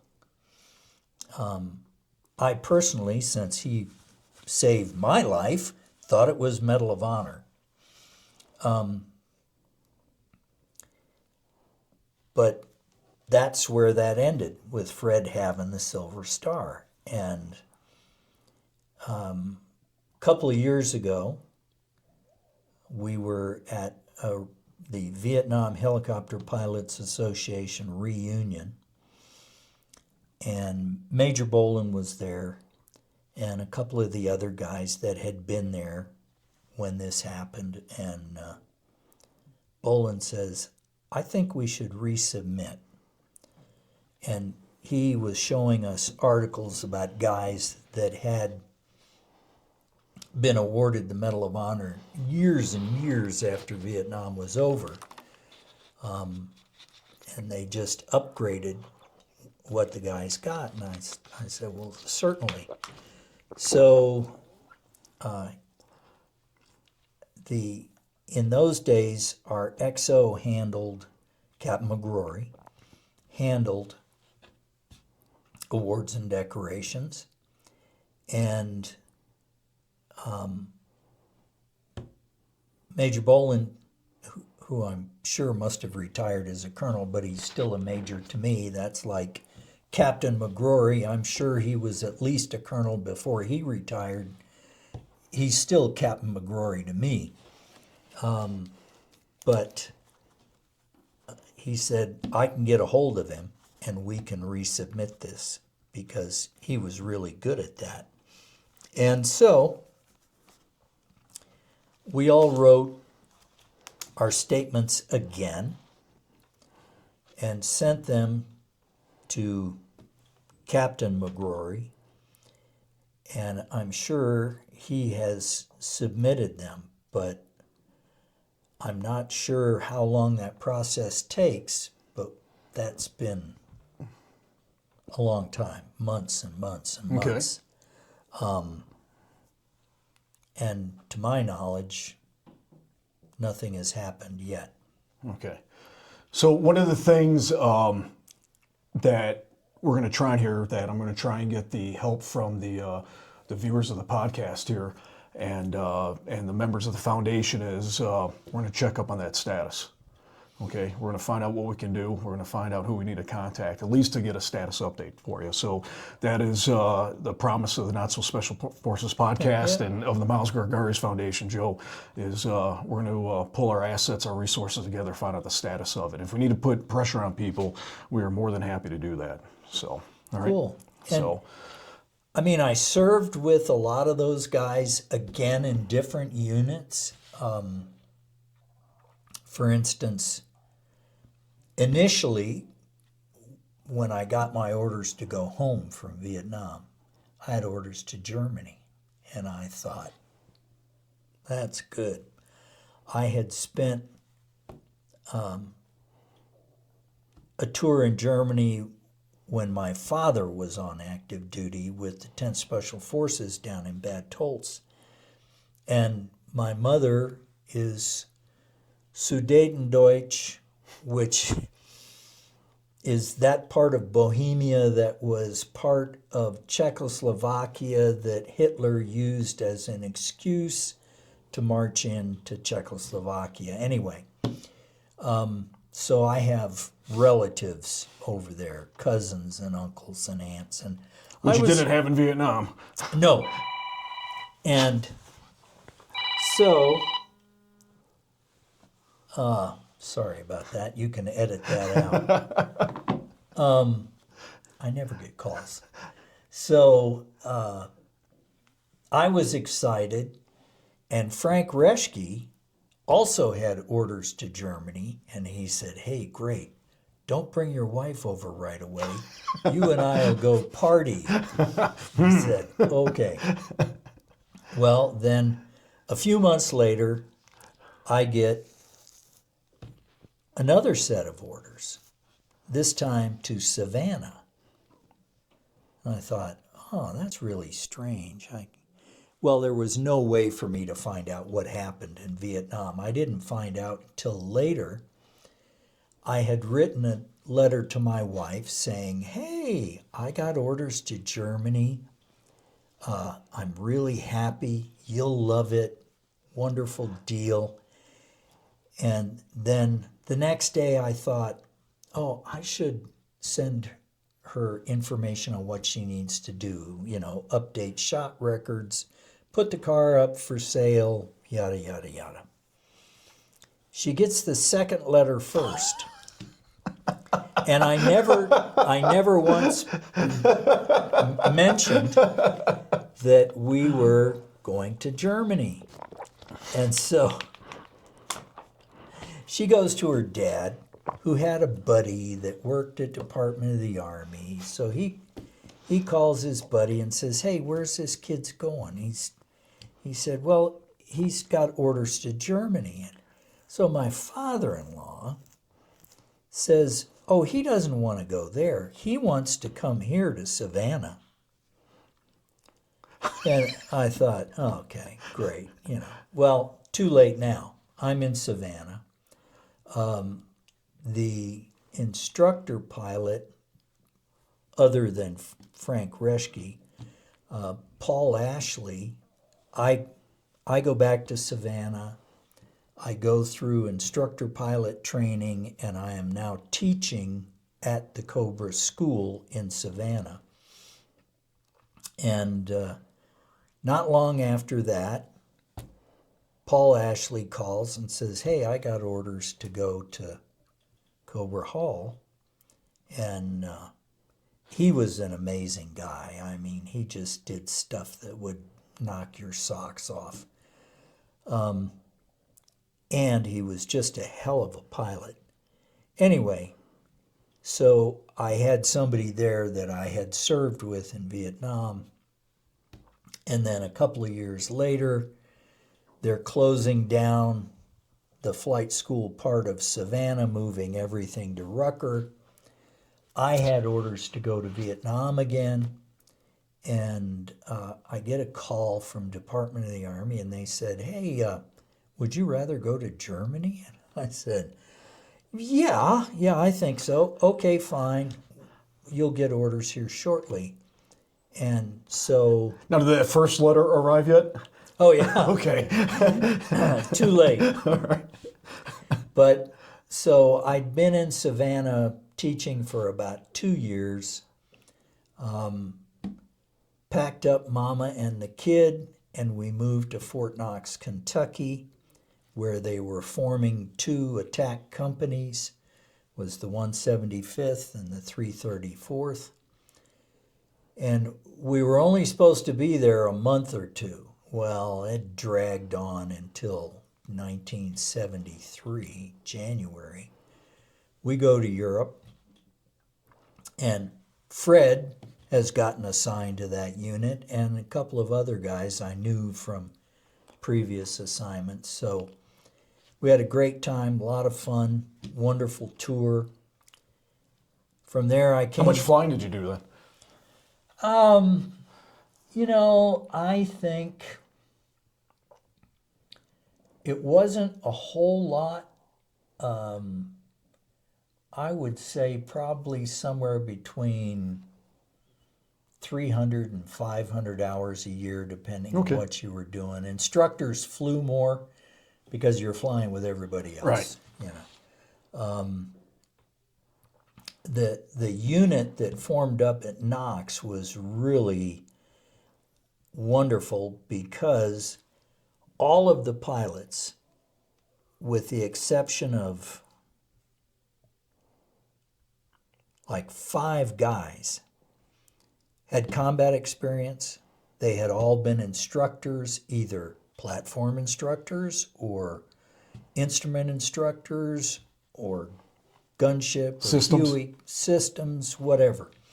So we had this massive amount of knowledge in and the talent. unit. Oh yeah, it was, and we just had more fun than a barrel of monkeys. We flew all over Europe, down to Spain, into Italy, out to Sardinia. I knew you were going to mention Sardinia. I know you loved your time there. Yeah, that was wonderful. But so from there, I came back.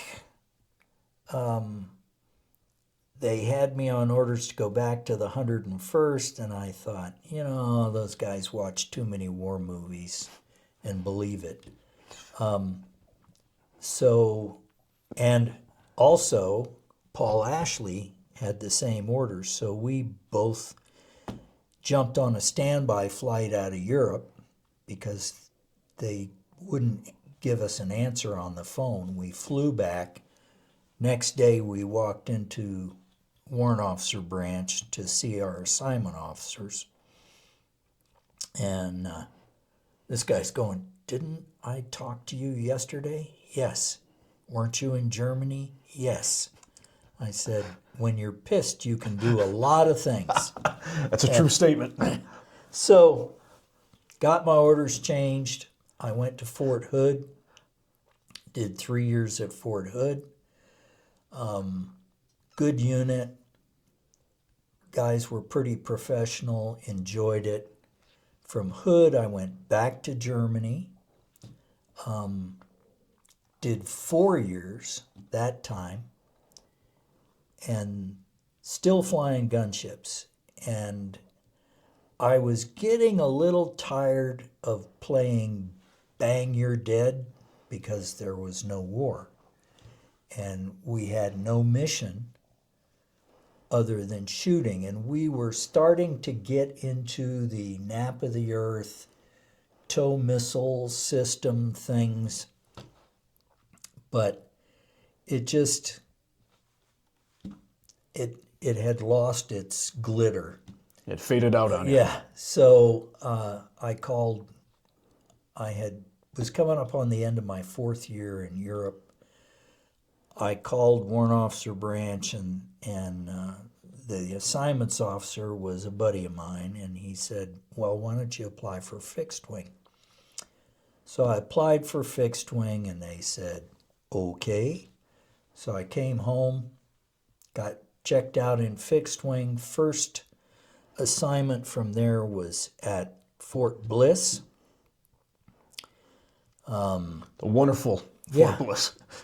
But it was really nice because every day you'd come into work and you could be flying a Huey, flying a U-21 multi-engine fixed wing, or a C-12,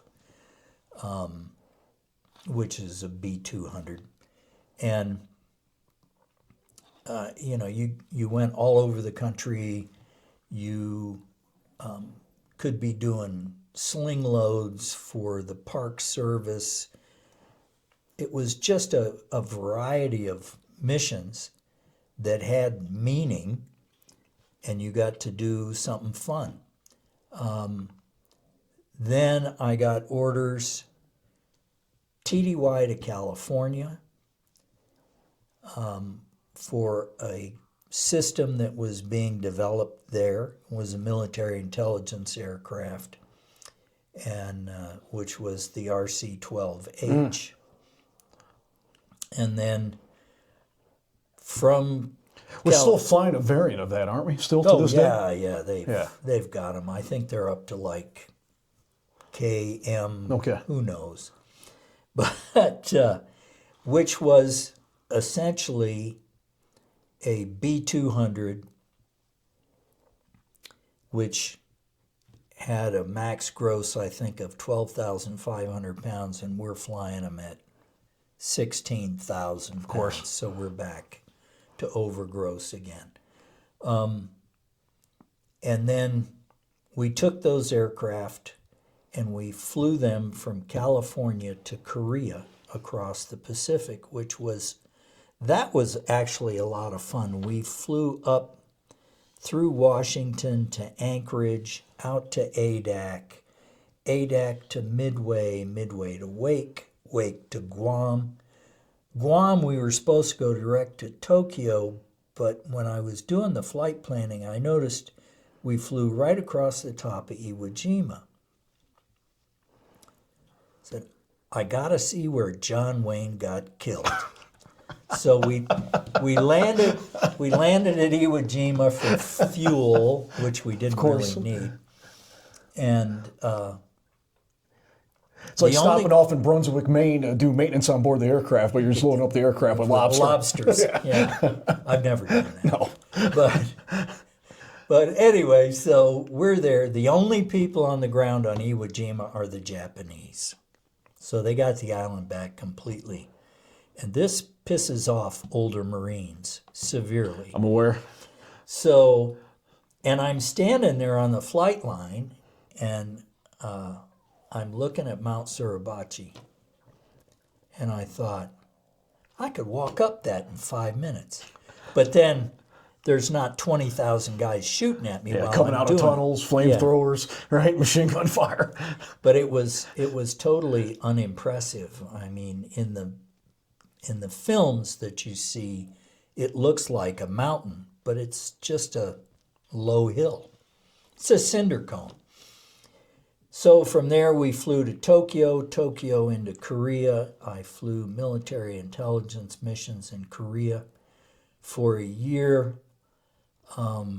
Probably the most boring missions. Just cutting circles in the sky, right? Yeah, there's just the two pilots on board. All control of all of the SIGINT and other equipment in the back of the aircraft is done through a data link down to a trailer with a bunch of kids playing video games in it.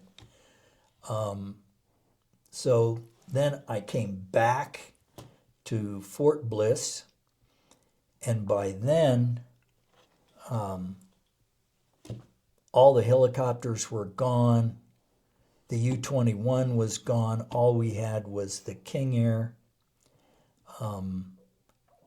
I flew the King Air there, and I'd been back about 16 months.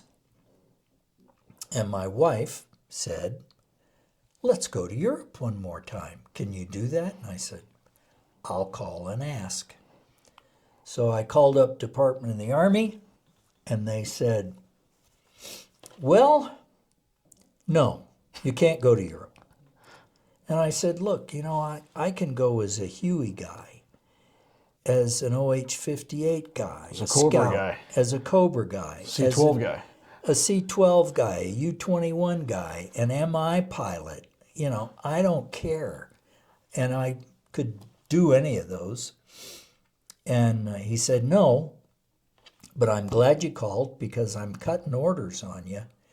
And since you called, I'll give you a choice, Korea or Honduras. And I said, no, I think I'll take option C. My retirement papers will be on your desk in a couple of weeks, as soon as I can get them processed. So I had received a call from a buddy of mine. Now, what year was this? That was 91. 91. And there was some cool stuff happening down in Honduras during that time. Yeah, there was, but it was like, do I really want to do this again? No, I don't. It sucks. So I put in my retirement paperwork. A friend of mine had called me and offered me a job, and I said, no, I'm happy. I'm going to stay for 30. Well, I didn't. I got out at 23 years and called this friend of mine and said, is that job still open? And he said, sure, come on down. So for 5 years, I flew Russian aircraft. We had Mi-2s, Mi-8s, Mi-17s, Mi-24s, Mi-35s, and AN-2s, and we had a long easy. Anyway, then I... So you got a buddy in the States with a whole bunch of military helicopters from Russia. Yeah, but what are you guys doing with them? They all belong to agencies here in the States. Okay. And what we were doing initially was taking those aircraft, going through them with a fine-tooth comb, taking the systems apart, looking at how they worked, looking at the avionics, at the hydraulics, at the weapon systems, if they had weapon systems, and test flying all of them. And we had a guy who was an aeronautical engineer, and he was also a graduate of the Naval Test Pilot School. So he really knew what he was doing. You got to wonder how aircraft like that get acquired. Like, does Igor walk out to the flight line one day, scratch his head, and go, I know I'd put a helicopter here? Yeah, well, there was some of that. I mean, some came out of Israel, Okay. where they were captured by the Israelis, and they said, hey, you want one? Probably picked up a few in Afghanistan. Afghanistan, they had 2 Mi-24s with Afghan pilots that loaded their families in the back and defected to Pakistan. I want to say Islamabad, somewhere. And so we got those. One was stolen in Africa by the Sneaky Pete guys. Yeah, I remember during the 1990s when we were in West and East Africa running ops there, we'd be in, we'd be in the Congo, we'd be in Liberia, we'd be somewhere. And I was and this was after the Cold War, right? Yeah. And I was just amazed with the amount of Russian. Hey everyone, sorry about the quick edit. We had a little bit of a technical issue with the camera overheating, but we are back. Joe, before that, we left off with how some of those Russian helicopters were making their way into our hands and what you guys were doing with it. We left off that some of the helicopters had left Afghanistan with their families in it, and they were taken into Pakistan. So we can pick it up from there. Yes, and those aircraft were flown into the United States, arriving about midnight at Fort Bliss, and then immediately tugged into the hangar as soon as we got it off the C-5A. Additional aircraft came from East Germany when the Iron Curtain came down, and the Russians left East Germany. They left all the equipment that was in the hands of the East German Army. And so we acquired several aircraft there, and we had K-32 naval helicopters, tandem rotor. They had also used those for their attack helicopters at one point, didn't they? They do they have attempted? some with weapons on them. They had larger helicopters that were anti-submarine warfare, and they, I believe, were capable of dropping a nuke depth charge, which would be fairly significant. Effective. Yeah. But they, anyway, we at one time had like 17 aircraft, I believe. And I had worked there in total about 7 years. And I was thinking that this contract isn't going to last forever. And I was right. It did. The whole operation folded up years later, but a friend of mine called me and said he needed some help at a corporate flight department, and I went to work with him, and I worked there running the flight department for about 18 years. And It's a healthy amount of time. yeah, it was really a good job. The pay was good. The benefits were good. You were flying? Yeah, and we got to fly. So I flew from 1968 until just a few years ago, but it was getting to be a struggle to get through my flight physical every year. You know, it's the old hypertension and Blood other pressure. problems. Yeah, just it really wasn't worth it. And I haven't flown since I really retired. And I don't miss it. Yeah.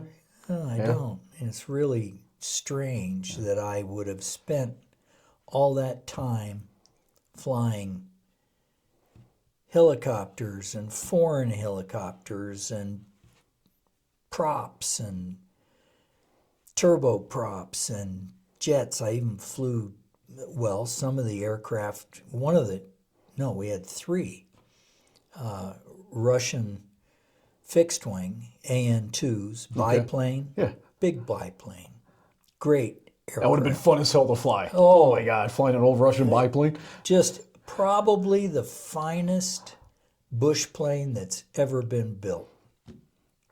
But Was that an open canopy? no, No. it you had this boxy windshield structure with plexiglass overhead. I just picture you with a leather helmet on, man, and the goggles and the Sopwith camel type of attire. No, but it was a terrific airplane. Could get on and off the ground in any condition in very short distances. Had a payload of over 2,000 pounds. Not much of a ceiling. I think the ceiling was like 13,000 and change, maybe almost 14,000 feet. But it sucked gas, I think 42 gallons an hour. Ooh. Yeah. I wasn't paying for the fuel, so that didn't bother me. But really a good airplane. And that was pretty much it. That ended my career. I spent a lot of time flying from 1991 all the way to my current career, and there are days that I miss it. There are days that you arrive at the airport, you catch the smells, you catch the sights, or and I know you do it. I know I do it. Whenever you and I will be outside and we hear something, and we drop everything that we're doing, and we're just gazing up, trying to identify, trying to see who the first person is, can identify what's flying overhead. So it never really leaves you, right? It never leaves you. A lot of the rotary wing stuff we see are your guys. Yeah. So. You occasionally see military aircraft, V-22s. You see Apaches, you see UH-60s. I see plenty of Chinooks around here too. Oh, yeah. The Army tried to get me, instead of going to fixed wing, they really wanted me to go to Apache transition. Oh. And I thought, no war's going on. All it's going to be is the same stuff I'm doing now. Just in a different Yeah. airframe. Playing cowboys and Indians, except you've got a helicopter, and that didn't appeal to me. I wanted to do a mission that was useful, and practicing to be a gunship pilot doesn't really accomplish anything other than make you a better prepared guy. Some people will just say, oh man, you should have gone to Apaches, it would have been great. When the Gulf War started, I called and volunteered to try to go back as a Cobra guy. And they said, no, but we need fixed wing guys. And I was trying to figure out what they wanted me to ferry C-12s into Iraq. And I thought, no. It wasn't. I'm trying to think the glamour involved with that. There's a paycheck, but Yeah, I mean, I get a paycheck. I'm going along at staying 2 here. turboprops, man, for days. Stay here with my family, Yeah. and that was part of the reason I think that I retired. Was I had spent 23 years of being away from home. I mean, the first year we were in Germany, I spent 100 nights with my family and 265 nights living in a tent. And, the following years weren't a whole lot better. We spent a lot of time in the field. And, it was just getting older. I mean, I retired, I was 41, but the military had pretty much used me up. As it does. And so I didn't regret retiring. I enjoyed flying corporate jets for all those years. I enjoyed working for the people that I worked for. And so it was a win-win You went on your own situation. terms and you got what you wanted, right? Yeah. So that's great. Not too many people get to say that, so that's great. Yep. So what are you doing now? What are you doing now? Living next door to you. What are you doing with your time, Joe? No, mostly it's helping people out with, Taking care of their dog when plumbing they go on vacation. projects, watching dogs, helping people with their irrigation systems, helping the neighborhood with its irrigation systems. I have lots of tools and lots of experience at maintaining things, so no shortage of, what is that? Oh, we'll have to talk about that off air. It's good, it's legal. It didn't look legal. It's got a yellow stripe on it. Yeah. Sorry, I just It's one of the props that I use here. Joe spotted my AT4 inert ATF. It's inert. Joe spotted one of the props that we have here on set. So Yeah. probably should have introduced him to that before, but we'll take a look at it when we're done. I've been sitting here for over an hour and I just noticed it. It was like, whoa. That's great. So, I mean, the only thing that I've got that's hanging over me is waiting to hear if anything's going to be done about Fred's Medal of Honor. Yeah. Well, we're going to get on that for you. And I think that's pretty much it. I go to the reunions when I can. I didn't go this last year. I was one of the youngest guys in my unit, and so the remainder of them are getting just a little frail. And so health issues this year, no one else was going to be there. And I thought, I'm not going by myself. That's no fun. But nobody drinks much anymore, you know. Everybody's... Well, that's got to be something else going to those reunions, because when you all met, you were 19, 20, young 20s. You guys were bandits up in the sky, dropping rounds, and now you're all moving on. So it's got to be something else to see where you all were, and then how much time has surpassed to see where everyone's at now. It's still got to be.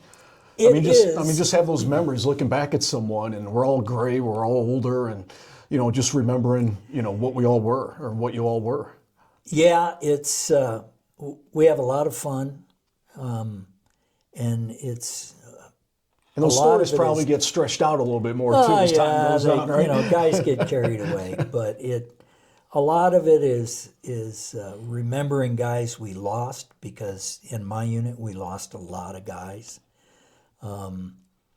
and you often wonder what became of their families, and it would be difficult, if not impossible, to find out nowadays. Right. I know we lost one guy whose wife had just given birth, and he just... The tolls. His luck ran out. Yeah. The tolls and the treasure, man. We gave up, right? The time. That's it. So. But. All right. So, what else? Is there anyone else you want to mention? Anything else we can cover? I've mentioned a lot of the guys here. Okay. There are tons of funny stories that, you can tell. Sitting on the back porch behind the hooch, watching the troops on the other side trying to hide their dope in the bushes, and we'd go over and recover it and call the MPs. And, sitting back there watching the guys going into POL to refuel, because we when you came back from a mission, you went into a refuel point, and there would be like 20 or 30 hoses out. You'd refuel, and then you'd reposition up to our pad. And Clovis Jones, black guy in our unit, and we had bunches, only one pilot, but anyway, he's on final to POL, and the damn tail rotor came off, just left. And said, so I'm out. I'm gone. He's I've had like enough. 30 feet in the air, and it just goes whomp. It's like everybody runs down there, and he was okay. Nobody got hurt. Great. Nothing. It was like, and he's going. Did Major show up again, throwing his helmet on the ground? No. I can't remember if that was still Major Stubbs was the commander, or was it Major Boland? I don't remember. I think it was Stubbs. And Frederick Stubbs, great guy. You'd be out in the middle of nowhere in the night, in the dark, and bad weather. And here comes the boss. You guys doing okay? It was like, how'd you find us out here in the dark? And, there were stupid things that we did, like we were staging out of LZ Sally one night, and we got a call, there's troops in contact, and the weather was down, it was pitch black. So we turned on our searchlights and hovered up the river. I'm thinking, if there's a guy out there with a slingshot, we're toast. But actually, we never made it to the firefight, because the weather just closed down. You just couldn't see anything. Yeah, you can't beat Mother Nature. No. And so we came back.